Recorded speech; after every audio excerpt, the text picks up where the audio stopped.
Si había en América un lugar donde nadie esperaba encontrar nada, ese era Chile. Un territorio donde no había imperios por conquistar, ni gloria al alcance de la mano. Chile se había convertido en sinónimo de fracaso, una tierra maldita a la que nadie quería volver. Y no era para menos. Desde el glaciar Quelcaya, pasando por el abrasador desierto de Atacama, hasta las impenetrables selvas de las Yungas y coronado por los colosales Andes, el terreno era un auténtico desafío para cualquiera que soñara con conquistar o gobernar. Pero en medio de este escenario imposible, hubo un hombre que decidió enfrentarse a lo desconocido. Se llamaba Pedro de Valdivia, un extremeño de Villanueva de la Serena. Valdivia no era un cualquiera, venía de buena familia, con una educación sólida y el coraje de un soldado curtido en batallas. Participó en la Guerra de las Comunidades de Castilla y combatió en las campañas del emperador Carlos contra Francia en Italia.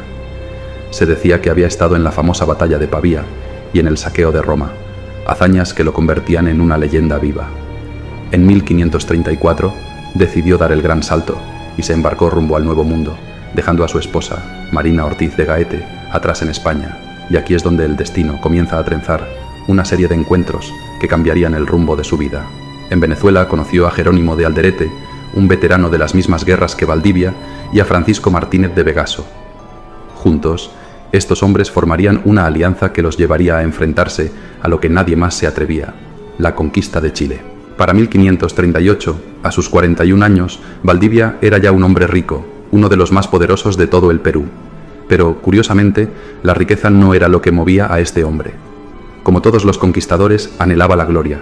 Su mirada estaba puesta en un lugar mucho más complicado, Chile, un lugar maldito, despreciado por todos los que ya lo habían intentado y fracasado. Nadie quería venir a esta tierra, escribiría después Valdivia al emperador. Y era cierto. ¿Había oro en Chile? Nadie lo sabía con certeza, pero, aunque no hubiera oro, Chile tenía un valor estratégico para España. Era clave controlar la costa del Pacífico Sur, establecer puertos que sirvieran de base para futuros viajes hacia el Estrecho de Magallanes, y desde allí abrir nuevas rutas hacia las Islas de las Especias. Pedro de Valdivia ya lo tenía casi todo para lanzarse a la aventura más audaz de su vida. El permiso de Pizarro, un pequeño grupo de hombres dispuestos a seguirle y una tierra inhóspita esperando ser conquistada. Su objetivo era claro, dejar una huella imborrable en la historia y hacer que su nombre resonara para siempre. En enero de 1540, Valdivia emprendió finalmente su marcha hacia Chile. No tenía un ejército de cientos de soldados, como muchos podrían imaginar. Apenas logró reunir una decena de españoles, además de algunos indios y negros, conocidos como llanaconas. El pequeño grupo incluía a Pero Gómez de Don Benito como maestre de campo, Alonso de Monroy como sargento mayor, Pedro de Miranda como alférez, Luis de Cartagena como escribano, y entre ellos figuraba una mujer, Inés Suárez. Su nombre está grabado en la historia, no por haber sido la amante de Valdivia, sino porque su papel en los eventos que seguirían sería crucial. Inés Suárez era una mujer muy hermosa. Valdivia estaba completamente embelesado por ella, y no es de extrañar, porque Inés había demostrado una valentía y una determinación que pocas mujeres en su tiempo podrían igualar. Su viaje había comenzado años atrás, en Plasencia. Era hija ilegítima, y creció en una familia pobre, dedicándose desde muy joven a la costura para ganarse la vida. Pero su historia dio un giro cuando se casó con Juan de Málaga, un aventurero igual de pobre que ella, que partió hacia América en busca de una vida mejor, enrolándose en las tropas de Pizarro. Le prometió a Inés que volvería, pero los años pasaron y no hubo ni rastro de él. Tras 10 años de cartas sin respuesta, Inés, cansada de esperar, pidió permiso para viajar al Nuevo Mundo y encontrar a su marido.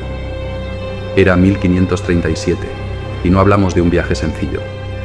Cruzar el océano hasta Cuba o Panamá, y luego continuar hasta Perú, era una auténtica odisea. No sabemos exactamente cuánto tardó en llegar, pero sí sabemos lo que encontró al llegar al Perú: la tumba de su marido. Juan había muerto combatiendo como soldado de Pizarro, dejándola viuda y sola en un lugar completamente desconocido. Sin embargo, como viuda de soldado, Inés tenía derecho a heredar la parte del botín que le correspondía a su difunto esposo. Así que Inés se encontró, de repente, con una hacienda en Charcas. Fue entonces cuando conoció a su vecino, nada más y nada menos que Pedro de Valdivia. Por supuesto, este romance no estuvo exento de escándalo, ya que Valdivia estaba casado con una dama en España. Pero en las tierras lejanas del Nuevo Mundo, esos rumores pesaban menos. Inés vendió su hacienda y puso todo lo que tenía para ayudar a financiar la expedición de Valdivia a Chile. no solo aportó dinero, sino que también decidió unirse a la expedición. Y así, Inés Suárez partió hacia la conquista de Chile. El grupo de Valdivia tomó el camino del Inca, que los llevó por el desierto de Atacama. En un oasis que los españoles llamaron Atacama la Chica, Valdivia estableció su primer campamento. Fue en ese lugar donde también se enteró de que estaban cerca sus viejos camaradas, Francisco de Aguirre y Jerónimo de Alderete. La expedición de Pedro de Valdivia se adentraba en el corazón de lo que podría ser una tumba para cualquier conquistador: el desierto de Atacama. Este era un lugar despiadado, el más árido del mundo, donde muchos otros habían perecido antes. Valdivia lo sabía, y mientras los hombres avanzaban, encontraban restos humanos que les recordaban el precio de adentrarse en semejante infierno.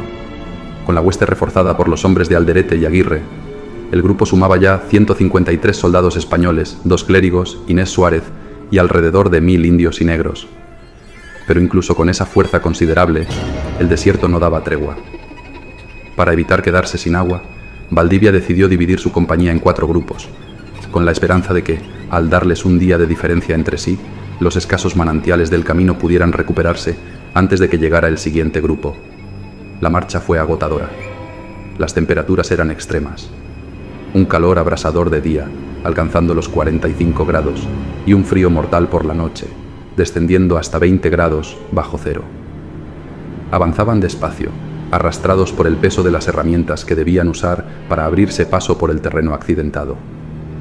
Lo que hoy sabemos que era un tesoro de minerales, como cobre, sal, oro, hierro y plata, en ese momento no era más que un páramo desolador y hostil. Las semanas se convirtieron en meses y la moral de los hombres se desplomaba. Valdivia, siempre inflexible, no toleraba la cobardía. Cuando uno de sus hombres intentó desertar, ordenó que lo ahorcaran de inmediato como advertencia para los demás. Inés Suárez formaba parte del grupo de vanguardia, atendiendo a los heridos, reconfortando a los soldados y manteniendo a Valdivia al tanto del estado de ánimo de los hombres. Y en el momento más crítico, cuando la expedición ya no tenía agua y la muerte parecía inevitable, Inés protagonizó un episodio que quedaría grabado en la memoria de todos.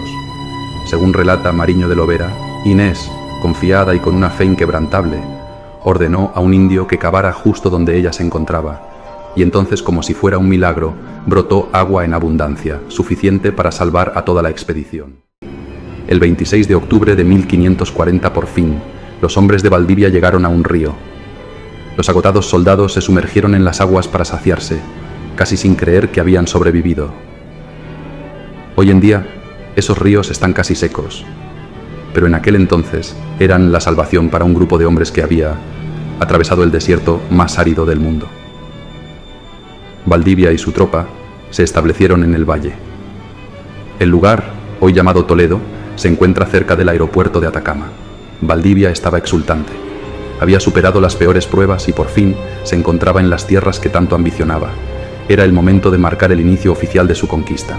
El cronista chileno Carlos María Sayago describe el momento con detalle. La tropa, vistiendo sus uniformes y con las armas relucientes, se formó para la ceremonia. Los sacerdotes entonaron el Te Deum, mientras los tambores redoblaban y la artillería tronaba en celebración. Los hombres aclamaron con alegría, y entonces Valdivia, espada en mano y con el pendón de Castilla en la otra, dio unos pasos marciales por el sitio. Con esa escena, tomó posesión formal del valle en nombre del rey de España. Lo llamó Valle de la Posesión, porque este fue el primer territorio habitado conquistado en la campaña que se le había encomendado. Todo al sur de ese valle sería la Nueva Extremadura, en honor a su tierra natal, el extremo sur de la presencia española en América. La compañía continuó su marcha con un objetivo en mente: el valle del río Aconcagua. Sin embargo, no era un territorio vacío. Diversos grupos nativos lo habitaban, y aunque estaban en constantes guerras entre sí, los españoles no les eran desconocidos. Uno de esos grupos, liderado por el cacique Michimalonco, ya conocía bien lo que era enfrentarse a los europeos. Y es que años antes, un español llamado Calvo de Barrientos había enseñado tácticas militares a Michimalonco. Con ese conocimiento, el cacique había logrado imponerse sobre otros señores locales. Ahora, con la fuerza de la espada y la fe en su misión, se adentraban en tierras que cambiarían el curso de la historia para siempre. Michimalonco, por su parte, también estaba listo. Sabía bien lo que era un español y no iba a dejar sus tierras sin pelear. Lo que se avecinaba no sería fácil.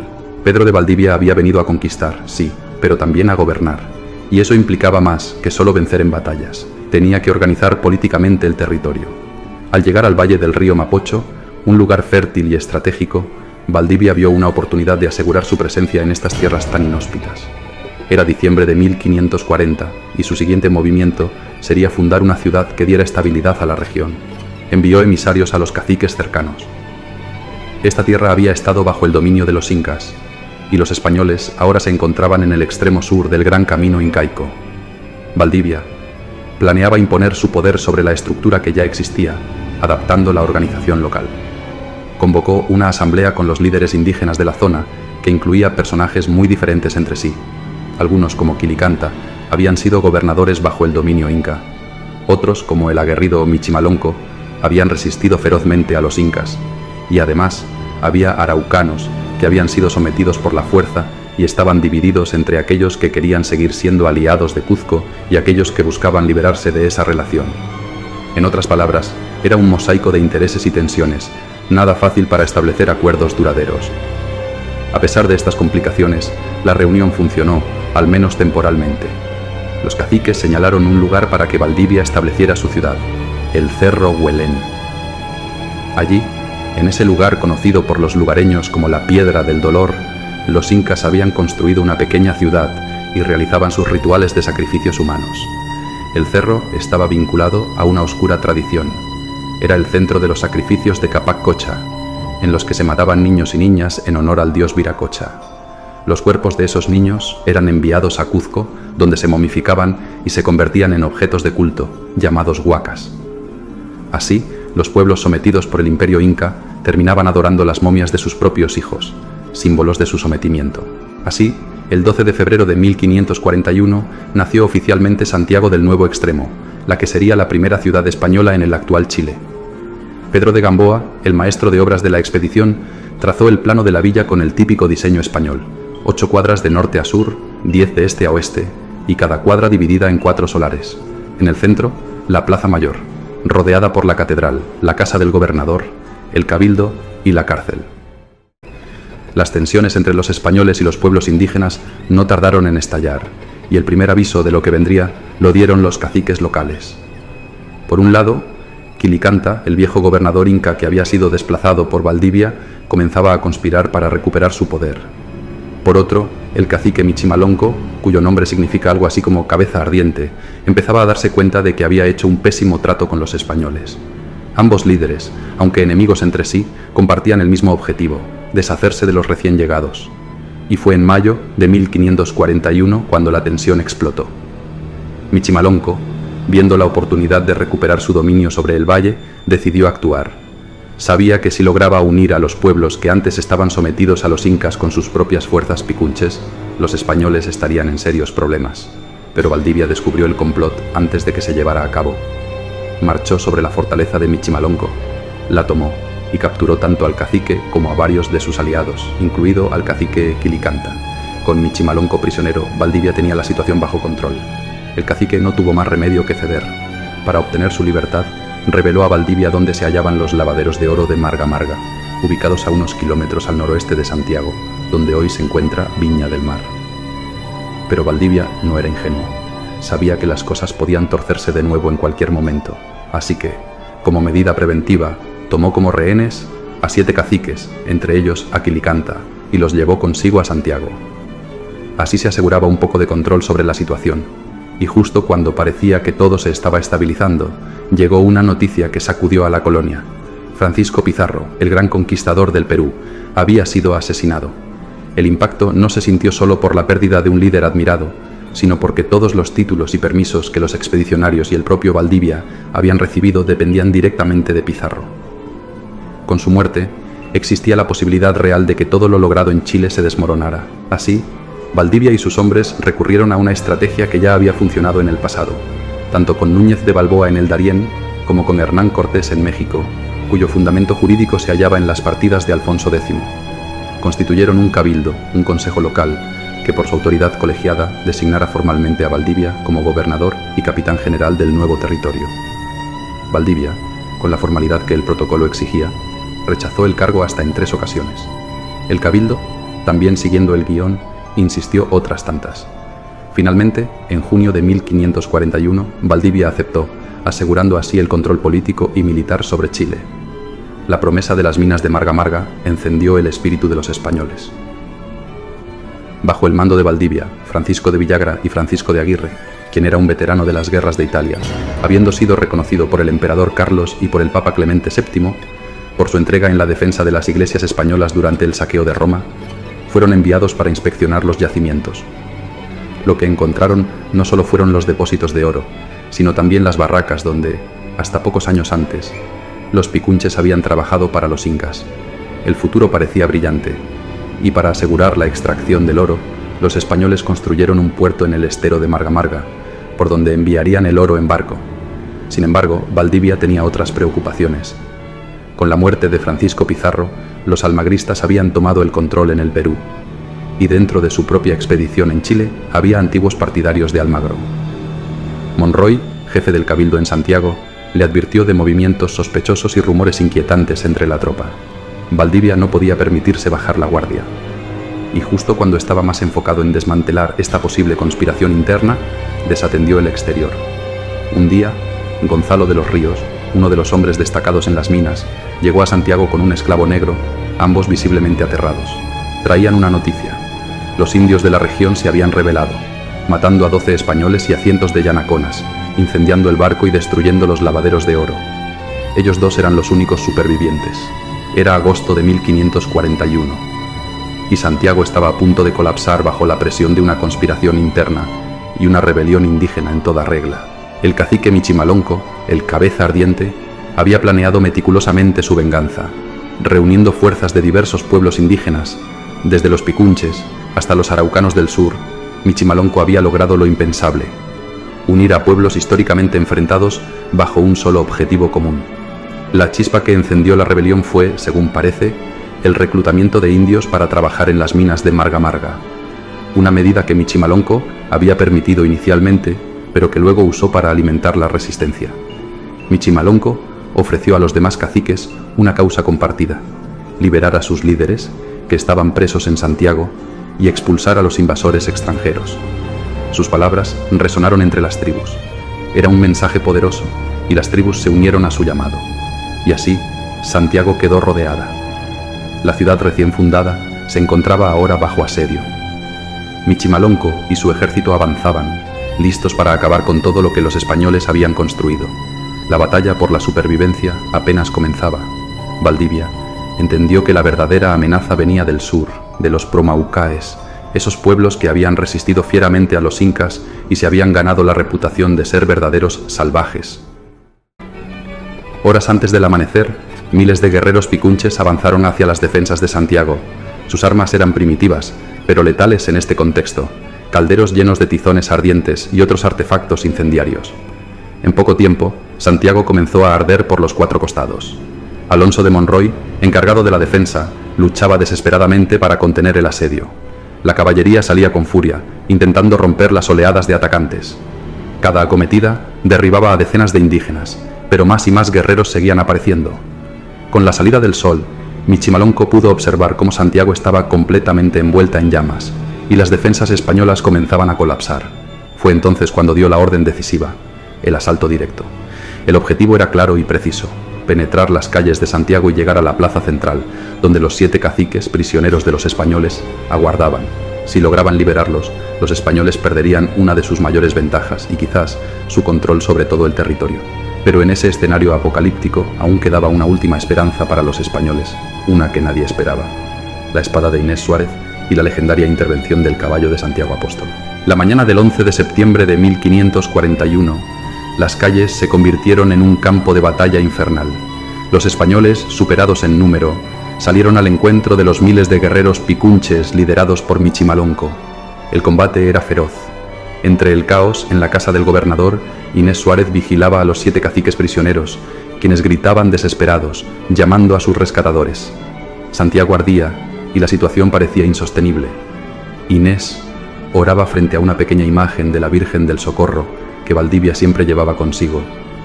Los guerreros indígenas no cesaban en su ataque, y la posibilidad de que llegaran hasta la casa del gobernador era cada vez más real. Fue entonces cuando Inés tomó una decisión drástica. Según el cronista Mariño de Lovera, en uno de los momentos más desesperados de la batalla, Inés Suárez se armó de una espada. Con una firmeza que pocos esperaban de ella, ordenó a los 2 soldados que custodiaban a los caciques, Francisco Rubio y Hernando de la Torre, que los mataran antes de que los indígenas pudieran rescatarlos. Hernando, paralizado por el terror, preguntó: «Señora, ¿de qué manera los tengo yo de matar?». Inés no dudó. Desenvainando su espada, ella misma les mostró cómo, decapitando uno a los caciques con una determinación que dejó a los soldados impactados. Tras la brutal ejecución, Inés dio otra orden. Los soldados debían arrastrar los cuerpos sin vida de los caciques hasta la plaza para que los atacantes los vieran. Su intención era clara: romper el espíritu de los picunches, mostrando que sus líderes ya no podían ser salvados. La estrategia funcionó. El objetivo principal del ataque, liberar a sus jefes, se había desvanecido. Ya no había nadie a quien rescatar. La confusión en las filas indígenas fue evidente. Con la llegada del día, los arcabuces y la caballería redoblaron su efectividad, aterrorizando a los atacantes.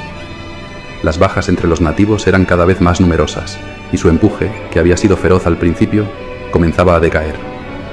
Los españoles, aunque superados en número, percibieron el cambio en el campo de batalla. Al caer la tarde, cuando los indígenas ya no podían sostener el ataque, Francisco de Aguirre lideró una última carga de caballería. La fuerza del asalto fue suficiente para romper las líneas de los picunches. Michimalonco, al ver que su ejército estaba siendo diezmado, ordenó la retirada. La batalla había terminado. Santiago, aunque herida y en ruinas, había sobrevivido al asedio. Los españoles habían ganado, pero la victoria tuvo un alto costo. Inés Suárez fue clave en la defensa de la ciudad. La leyenda de Inés Suárez, la costurera de Plasencia convertida en heroína de la conquista, quedaba grabada para siempre en la historia. Algo más ocurrió en aquella épica batalla por Santiago, algo que entró en el terreno de lo sobrenatural y que los españoles recordarían durante siglos. En medio del caos, apareció un jinete más entre las filas de la caballería española. El cronista Mariño de Lovera lo relata con asombro. Michimalonco, desconfiado, había enviado espías buscando saber si quedaban menos de los 32 jinetes que habían comenzado la batalla. Sin embargo, los espías regresaron confundidos. Habían contado a 33 jinetes. Michimalonco pensó que sus espías debían estar embriagados y los envió de nuevo, pero cada vez que volvían, el número seguía siendo el mismo: 33 caballeros. Finalmente, los informes coincidían en que había un caballero extra, algo imposible, ya que todos sabían que no había más de 32 hombres a caballo. El propio Francisco de Villagrán también lo notó durante la batalla. Fue entonces cuando muchos empezaron a creer que aquel misterioso jinete no era otro que el apóstol Santiago, el patrón de España, aparecido para socorrer a sus compatriotas en uno de los momentos más críticos de la conquista, como ya lo había hecho en la batalla de Clavijo en el siglo IX, durante la Reconquista para expulsar al moro. La aparición del apóstol Santiago, montado en su caballo blanco, inclinaría la balanza a favor de los españoles. Michimalonco, al ver que su esfuerzo no surtía efecto y que las bajas entre sus guerreros se acumulaban, ordenó la retirada. Santiago había sobrevivido, pero el precio había sido altísimo. El escenario tras la batalla era desolador. Según escribió Valdivia, mataron 23 caballos y 4 cristianos, lo que refleja la ferocidad del combate. Francisco de Aguirre, quien lideró la última carga, había combatido con tal intensidad que su lanza estaba más cubierta de sangre que de madera. La situación en Santiago era crítica, y Valdivia, consciente de que necesitaban refuerzos urgentemente, hizo lo que pudo para asegurar el éxito de la misión. Fundió el poco oro que le quedaba, creando vasos y joyas para enviar como muestra de riqueza a los posibles reclutas en el Perú. El viaje fue un verdadero calvario. Enfrentaron encuentros hostiles con los indígenas, combates sangrientos, e incluso algunos de los hombres fueron capturados. De los 6 que partieron, solo 2 llegaron con vida, y Monroy fue uno de ellos. En septiembre de 1543, casi 2 años después de haber partido, un barco apareció en la bahía de Valparaíso, el Santiaguillo. Un yanacona peruano llevó la noticia a Valdivia, quien salió corriendo para encontrarse con el barco. Al ver al piloto y al capitán, Valdivia no pudo contener sus emociones y rompió en llanto, sabiendo que la ayuda por fin había llegado. Unas semanas más tarde, Monroy llegó con refuerzos, 70 hombres a caballo y provisiones suficientes para aliviar la miseria que se vivía en Santiago.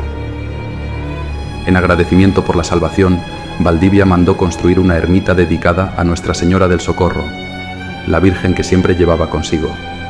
Esa ermita, San Francisco de la Alameda, sigue en pie hasta hoy. En 1542, cuando los refuerzos de Monroy aún no habían llegado, Michimalonco, el cacique que había encabezado el asedio, finalmente se rindió. Mantener la frágil alianza entre los pueblos de la región se volvía cada vez más complicado, y la guerra se había convertido en una serie de desastres y frustraciones. Un día, sin previo aviso, Michimalonco decidió marcharse y desapareció de la vida de los españoles para siempre. Con los refuerzos en Santiago y la amenaza indígena disipándose, Valdivia pudo enfocarse en consolidar su dominio sobre el territorio. Su prioridad fue mejorar las comunicaciones entre Santiago y la costa, asegurando que el puerto de Valparaíso quedara formalmente establecido en septiembre de 1544. Pero la travesía marítima hacia Lima, un recorrido de casi 3.000 kilómetros, seguía siendo un reto monumental. Para facilitar este trayecto, Valdivia ordenó la creación de nuevos puertos en la costa. Así, poco a poco, el territorio conquistado por los españoles comenzaba a estructurarse, con Santiago como centro de poder, y con una red de caminos y puertos que consolidarían el control español en Chile. En medio de las luchas por consolidar el asentamiento, en 1544 apareció en Santiago un personaje que marcaría un giro en las ambiciones de Valdivia. El navegante genovés Juan Bautista Pastene, al servicio de España, llevaba más de 20 años recorriendo el Pacífico. Su experiencia le valió el título de piloto mayor de la Mar del Sur, otorgado por la corona española. Valdivia era consciente de que sin barcos no podía cumplir con su sueño de expandirse hacia el sur, y Pastene, por su parte, no tuvo inconveniente en ponerse bajo las órdenes del gobernador. De esta manera, Valdivia hizo que Jerónimo de Alderete acompañara al italiano en una expedición para explorar las costas del sur de Chile, buscando bahías donde pudieran instalar futuros puertos. El deseo de Valdivia de conquistar el sur no disminuía, pero pronto se dio cuenta de que antes debía vencer a los araucanos.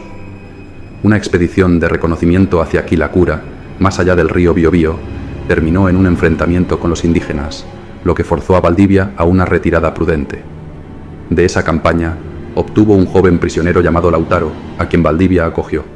Pero Lautaro pronto se convertiría en una figura clave en la historia de Chile. Uno de los pilares fundamentales en la recuperación del asentamiento de Santiago fue el oro de Marga Marga.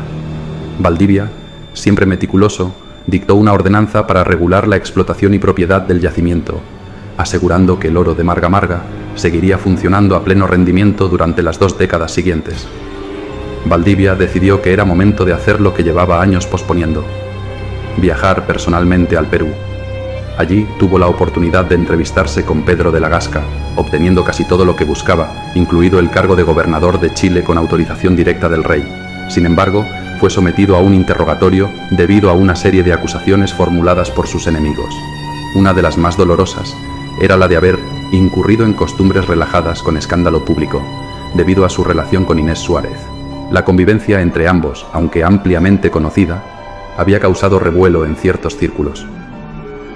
El regreso de Valdivia a Santiago vino acompañado de una lista de deberes impuesta por la Gasca, y uno de los más difíciles de aceptar fue la orden de terminar su relación con Inés. La Gasca insistía en que Inés debía casarse con un buen hombre de su elección, y así ocurrió. Inés, que rondaba los 40 años, contrajo matrimonio con Rodrigo de Quiroga, uno de los más destacados capitanes de la conquista de Chile. Rodrigo de Quiroga había vivido todas las glorias y penalidades de la expedición junto a Valdivia.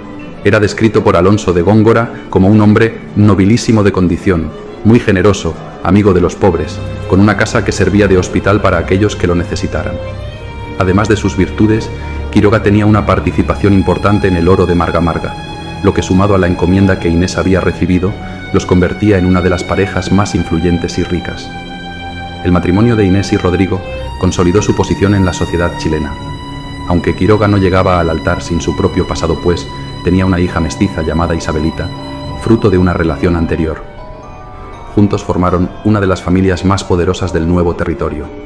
Con sus riquezas y sus conexiones, Quiroga estaba destinado a ocupar puestos de gran relevancia en el gobierno de Chile, aunque la pareja, con pocos intervalos, permaneció en Santiago.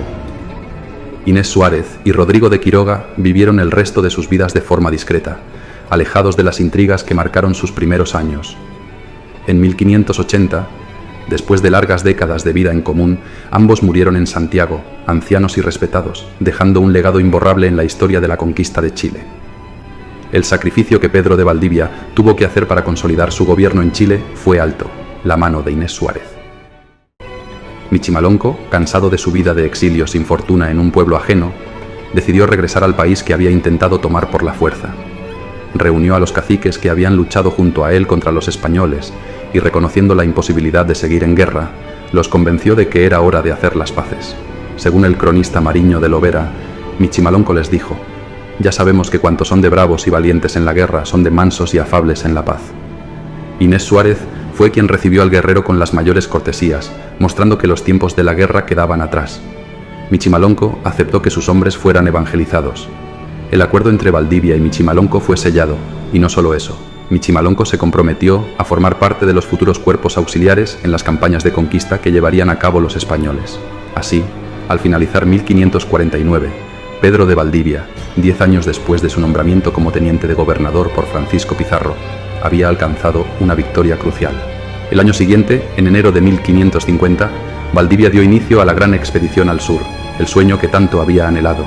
Ya conocía el terreno y ahora contaba con los hombres necesarios para llevar a cabo su ambiciosa campaña. Había llegado el momento de cumplir su objetivo: dejar fama y memoria de mí. El sistema español de control del territorio en las Indias no consistía en ocupar masivamente un punto desde el cual operar hacia el exterior, como hacían los portugueses. En lugar de eso, el sistema español era reticular, una red de puntos estratégicos conectados por caminos más o menos seguros. El método consistía en poblar un punto, asegurarlo y luego avanzar hacia el siguiente. Así se cumplía la misión de conquistar, poblar y evangelizar, a menudo con huestes que rara vez superaban los 200 hombres. Las ciudades que se levantaban no eran más que pequeñas aldeas, en lugares que garantizaban tanto la subsistencia como la comunicación. Si había un asentamiento indígena en el sitio, se conquistaba y se integraba al sistema español. Si no lo había, los españoles fundaban un poblado desde cero. La red de asentamientos, reforzada con fuertes intermedios, aseguraba una estructura defensiva que permitía no solo vigilar el territorio, sino también apoyar a las ciudades cercanas en caso de ataque. Este proceso lento pero seguro permitía a los españoles expandirse sin una ocupación masiva, y fue así como Valdivia, con la ayuda de sus hombres, Michimalonco y los recién evangelizados, comenzó la conquista del sur de Chile.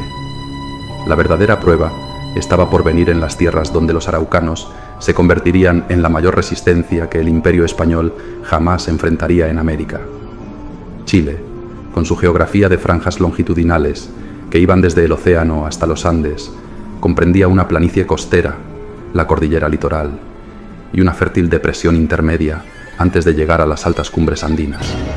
Pero Valdivia sabía que el principal obstáculo no era la geografía, sino los indígenas araucanos. Este pueblo, conocido como araucanos por los españoles debido a la región de Arauco donde vivían y como promaucaes por los incas, eran una nación guerrera. El nombre Arauco posiblemente proviene del quechua auca, que significa salvaje. Hasta el siglo XVIII habría existido entre los integrantes de esta etnia la autodenominación che o reche. Desde el siglo XVIII, el nombre que ellos mismos se dan en su lengua es mapuche, es decir, gente de la tierra o nativo. Así pues, los araucanos eran un pueblo numeroso y disperso, organizado en infinidad de clanes familiares bajo la autoridad de un lonco, o jefe. Habitaban los fértiles valles del sur, pero más allá de su resistencia territorial, lo que realmente preocupaba a los españoles era su carácter guerrero. Eran sin duda uno de los pueblos más fieros y belicosos que los españoles habían encontrado en toda América. En tiempos de guerra, los clanes se unían y elegían a un líder militar o toqui, quien los dirigía en la batalla.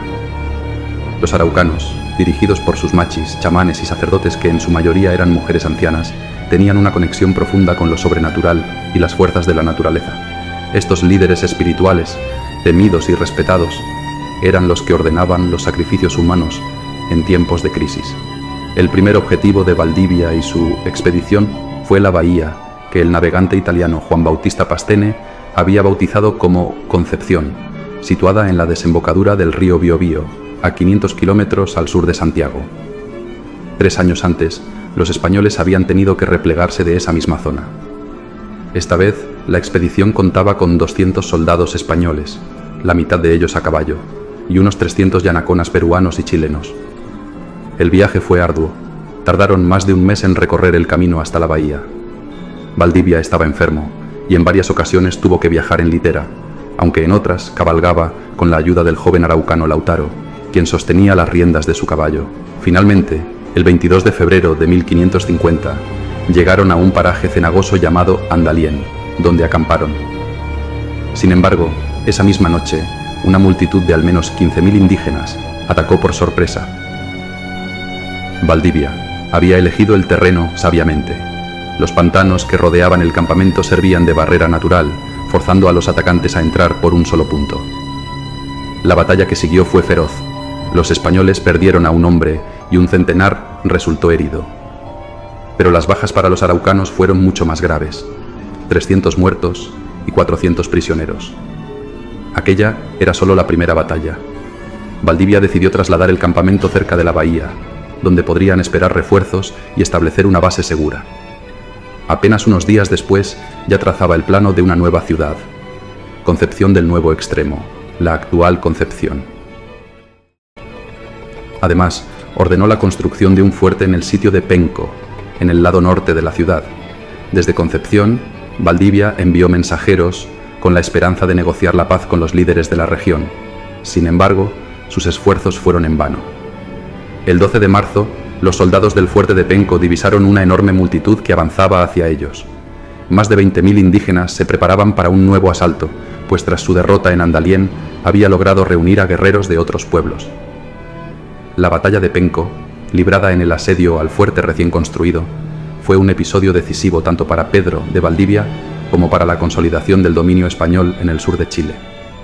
Los araucanos, liderados por el toqui Ayyavillú, sitiaron el fuerte con ferocidad, pero las defensas españolas, bien planificadas, resistieron el embate. Los españoles y yanaconas combatieron durante horas, mientras los dardos, flechas y ondas llenaban el cielo, creando un espectáculo aterrador. Según el cronista Mariño de Lovera, el crujir de las armas y el vuelo de los proyectiles hacía que el combate fuera tan impresionante como aterrador para quienes lo presenciaban. La tensión dentro del fuerte crecía, y Jerónimo de Alderete, impetuoso, no pudo contenerse. Desobedeciendo las órdenes de Valdivia, salió a campo abierto con un grupo de jinetes, cargando directamente contra la masa de guerreros. Estos reaccionaron hábilmente cerrando filas para intentar frenar la caballería española.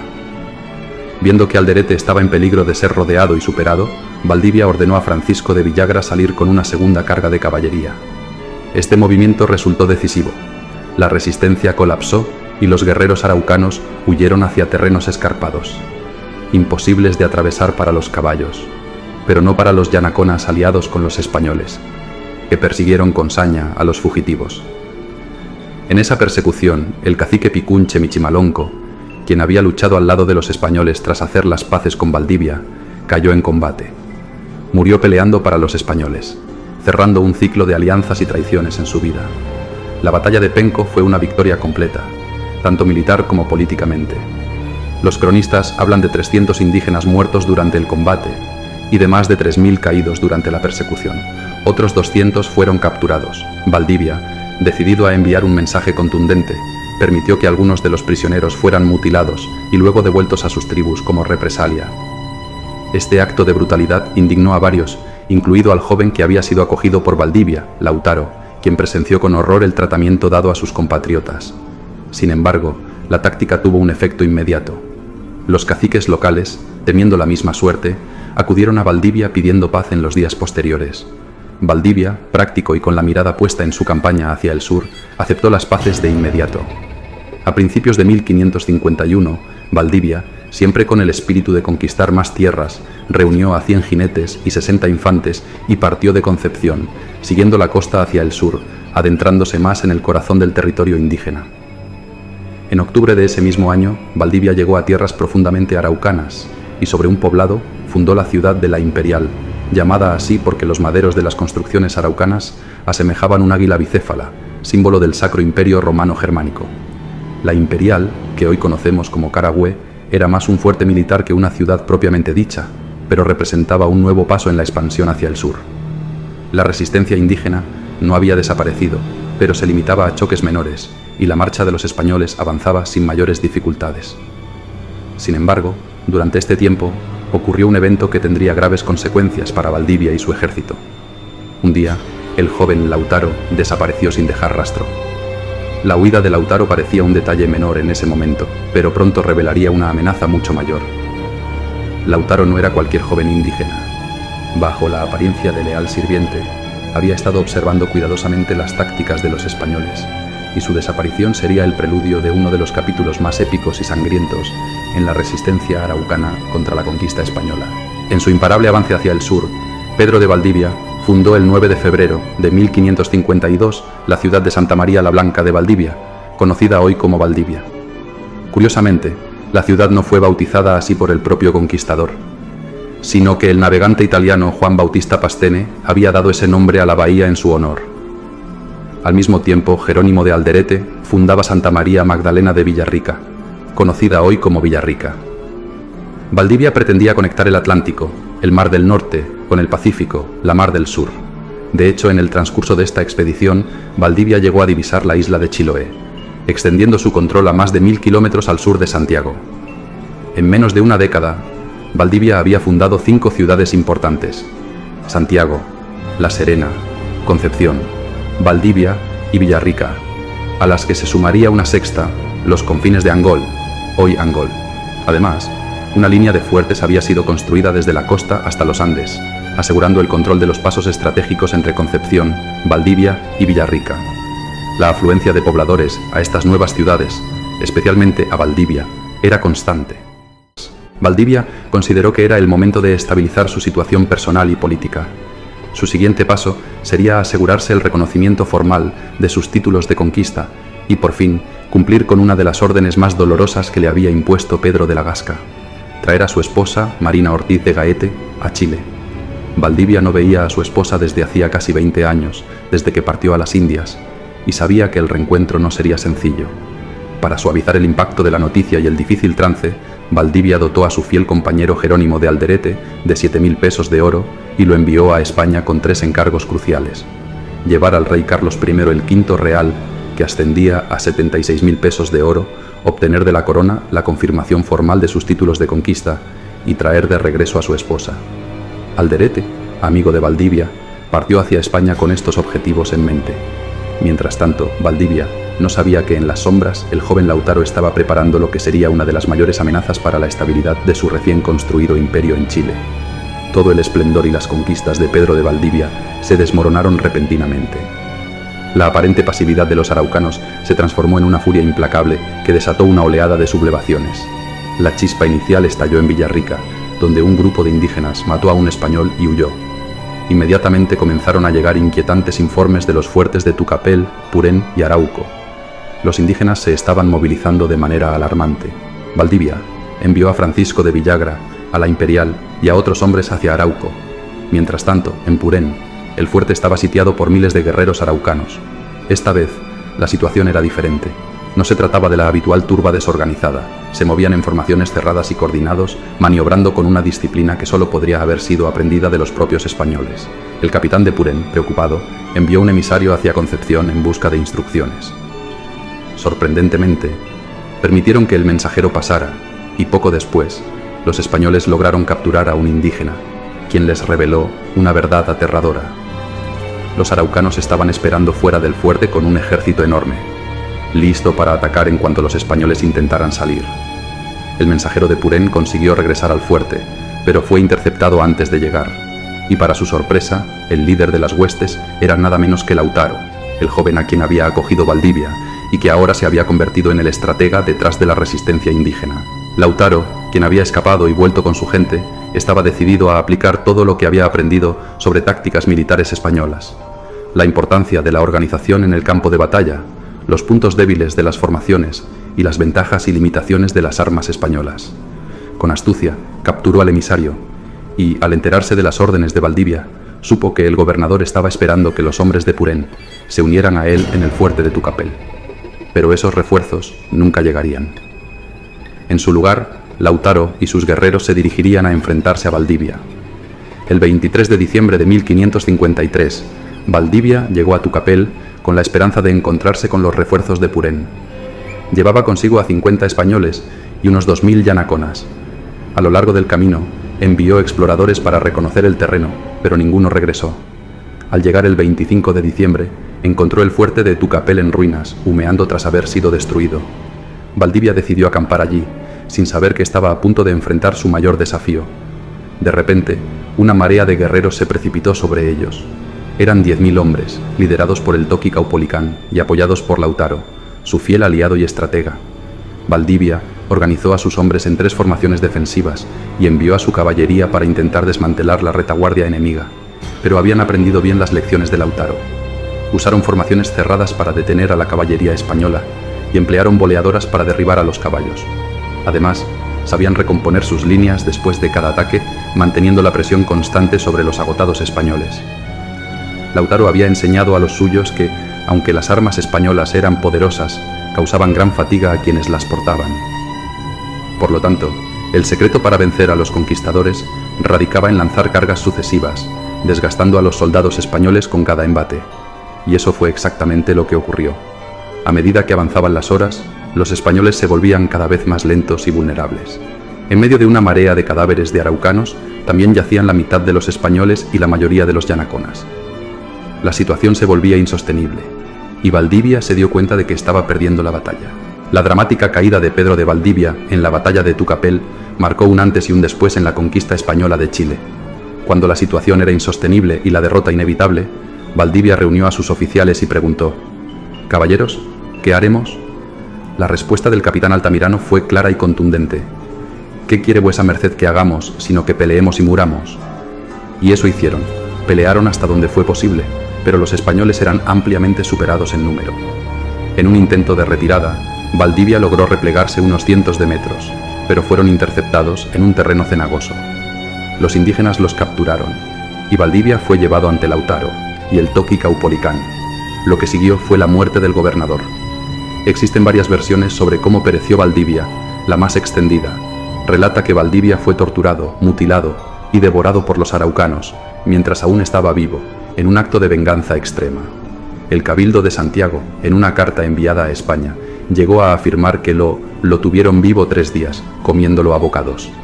Fuera cual fuese el final exacto, Valdivia murió en Navidad de 1553, a los 56 años de edad, y con él, su sueño de consolidar a Chile como una región próspera. La inmediata consecuencia de la derrota de Tucapel y la muerte de Valdivia fue una retirada estratégica de las fuerzas españolas hacia el norte del río Biobío. Las posiciones más al sur, como la Imperial, se mantuvieron con dificultad, mientras que los fuertes de los Confines y Arauco fueron abandonados, y sus tropas se replegaron hacia Concepción, mientras Francisco de Villagra, ahora al mando, trataba desesperadamente de reorganizar las defensas españolas, reuniendo arcabuces y cañones para frenar el avance de las fuerzas de Lautaro. En febrero de 1554, ambos ejércitos se encontraron en la batalla de Marihueno. Los araucanos, bajo el mando de Lautaro, superaban en número a las fuerzas de Villagra, compuestas por 300 españoles y 1 millar de yanaconas. Lautaro, demostrando una vez más su habilidad táctica, aprovechó el terreno a su favor y logró cortar la retirada española al destruir un puente de balsas en el río Biobío, empujando a los conquistadores hacia una trampa mortal. La batalla fue una carnicería. Aunque Lautaro perdió 2.000 hombres, la derrota española fue devastadora. Solo sobrevivieron 66 soldados y unos pocos cientos de yanaconas. Con el frente colapsado, Villagra ordenó la evacuación de Concepción. Poco después, Lautaro incendió la ciudad, destruyendo uno de los últimos baluartes españoles al sur del Biobío. La presencia española en el sur había sido prácticamente aniquilada. A pesar de su éxito militar, los araucanos enfrentaron una hambruna severa debido a la destrucción de los campos, arrasados por ambos bandos, y la aparición de enfermedades como la viruela que diezmó a la población indígena. Esto obligó a ambos bandos a una tregua temporal, pero la guerra de Arauco apenas comenzaba. En el bando indígena, Lautaro, convertido en un caudillo militar indiscutible, presionaba a los loncos para unificar a todas las tribus y marchar sobre Santiago con la intención de destruir definitivamente el poder español. Sin embargo, los jefes más ancianos y prudentes veían con escepticismo este plan, temerosos del incierto final de tal empresa. Mientras tanto, entre los conquistadores surgía un debate por sobre el control del gobierno, ya que el sucesor formal de Valdivia, Jerónimo de Alderete, estaba en España. En terreno chileno, hombres como Francisco de Villagra, Rodrigo de Quiroga y Francisco de Aguirre se consideraban los más aptos para asumir el mando. Lautaro, sin embargo, no dejó que las divisiones en su bando detuvieran su avance. Tras reunir un par de millares de guerreros, cruzó el Biobío y penetró en territorio controlado por los españoles, decidido a destruir Santiago. A pesar de sus esfuerzos por unir a las tribus del norte, los picunches, quienes vivían en esa región, no compartían el interés de los araucanos en la guerra contra los españoles. Lautaro, enfurecido por esta falta de apoyo, decidió castigarlos brutalmente. Saqueaba los poblados que no se unían a su causa, asesinaba a los hombres, secuestraba a las mujeres y quemaba vivos a aquellos que se resistían. Su crueldad fue tal que incluso algunos de sus aliados, como el cacique Chillicán, decidieron abandonarlo. Una de las represalias más atroces fue quemar vivo a un cacique delante de su hijo. Este joven logró escapar y, movido por la venganza, no tardaría en buscar su propia justicia. En abril de 1557, el joven llegó al campamento de Francisco de Villagra con una noticia crucial. Lautaro y su ejército estaban acampados al sur del río Mataquito, en un fortín improvisado. Villagra, sin dudarlo, organizó una fuerza lo mejor que pudo, compuesta por 60 jinetes, 5 arcabuceros y 400 yanaconas. Aunque su ejército era pequeño, la oportunidad era única. El 30 de abril de 1557, al amanecer, los españoles atacaron por sorpresa el campamento de Lautaro. Estos, desprevenidos y borrachos tras un saqueo, fueron tomados por sorpresa. Lautaro, quien dormía en su choza, salió en medio del caos, y en ese instante, un español le atravesó el pecho con una lanza.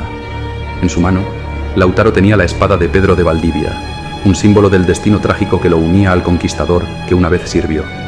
Su muerte fue el golpe final para la ofensiva araucana al norte del Biobío. Aunque la caída de Lautaro pacificó temporalmente las regiones del norte, la guerra continuó por muchos años más en el sur de Chile.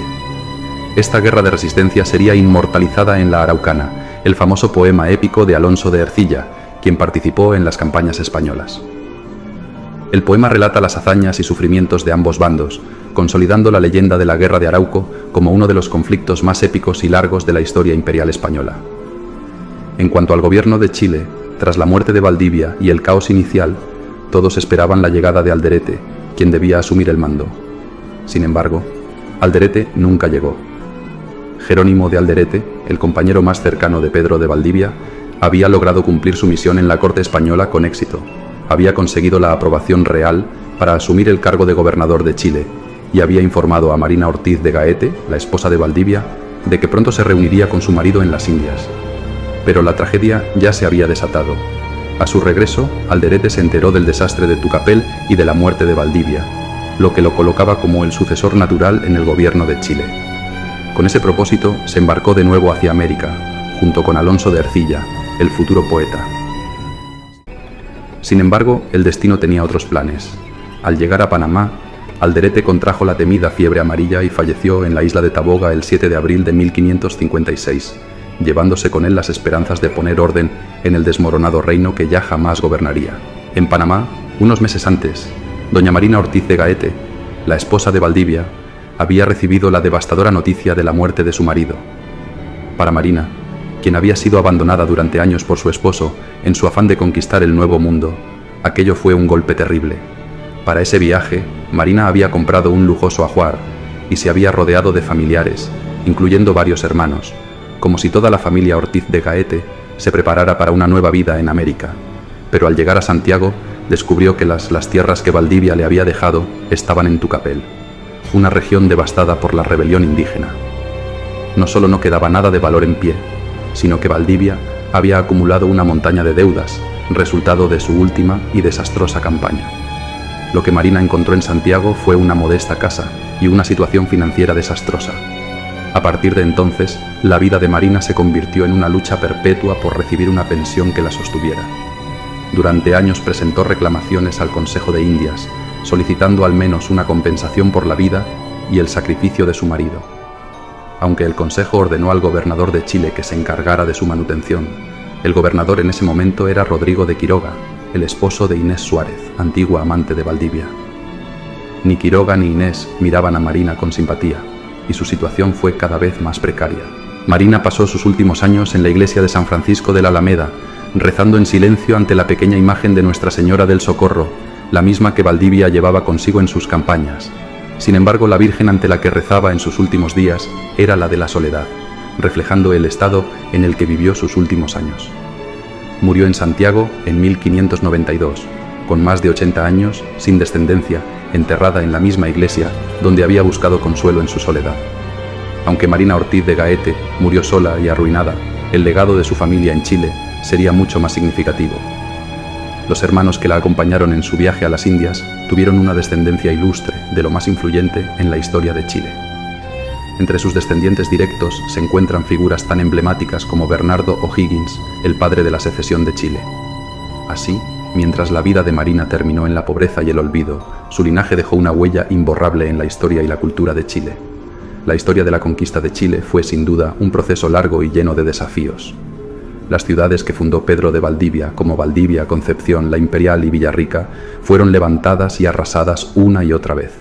En cuanto a Isabelita, la hija mestiza de Rodrigo de Quiroga e hijastra de Inés Suárez, su destino también quedó marcado por la historia de Chile. Convertida en doña Isabel Quiroga, se casó con el vizcaíno Martín Ruiz de Gamboa, quien llegó a ser gobernador de Chile entre 1580 y 1583. Su linaje continuó luchando en las interminables guerras contra los araucanos, una batalla que se prolongaría por siglos y que daría forma al carácter de la nación chilena. La conquista fue solo el primer capítulo de una historia de luchas, reconstrucciones y resistencias, donde las figuras de Lautaro, Caupolicán, Inés Suárez y Valdivia mismo dejaron una huella indeleble. Chile, el nuevo extremo, forjó su destino en el crisol del conflicto, la perseverancia y la capacidad de su gente para resistir el embate del tiempo y las adversidades.